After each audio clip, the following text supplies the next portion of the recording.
Alright, so the first thing that I would like you to do is go and read this Dialogflow Python webhook tutorial I have on my site, and I want you to do that in some good detail.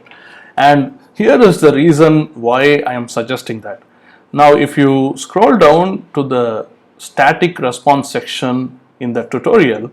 what you'll notice is that there is this sort of like a small piece of code that you can use, and here I'm using the service called Replit, so you can just copy paste this entire code into the Replit REPL and you'll have a working webhook at that point. What I have is a very small chunk of code which does the task. We are trying to get it to work, and I'm not interested in creating like a very complex bot which goes and looks up like a big database and comes back with a bunch of information and does a whole bunch of things and finally produces this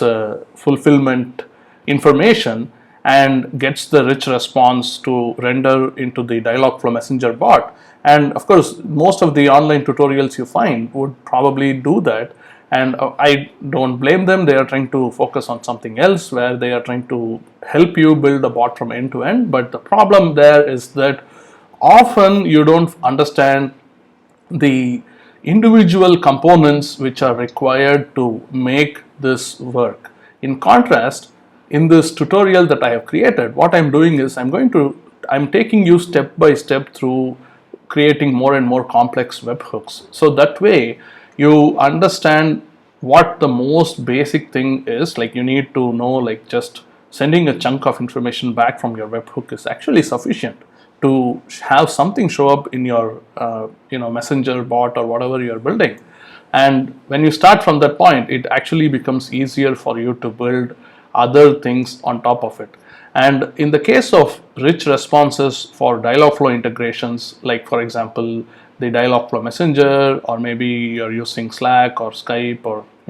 WhatsApp or something like that, all of them require that you understand of course for WhatsApp there are no rich responses, but let's say it's the Facebook Messenger, there is you have to understand the format that you have to send the data across. And before you get into that details about the format, you should first have something which is very simple and which actually works and is able to produce some result in the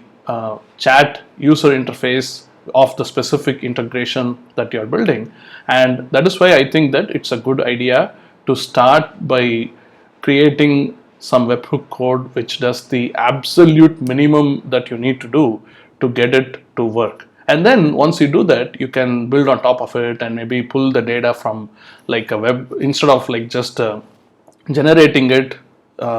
in the code, instead of hard coding those values into the webhook, you can instead maybe get the information from a database and do things like that. But those things have to be after the first step, and the first step is that you understand the different moving parts so that you get a good picture of what is going on, and then you will be able to do the more complex things very quickly.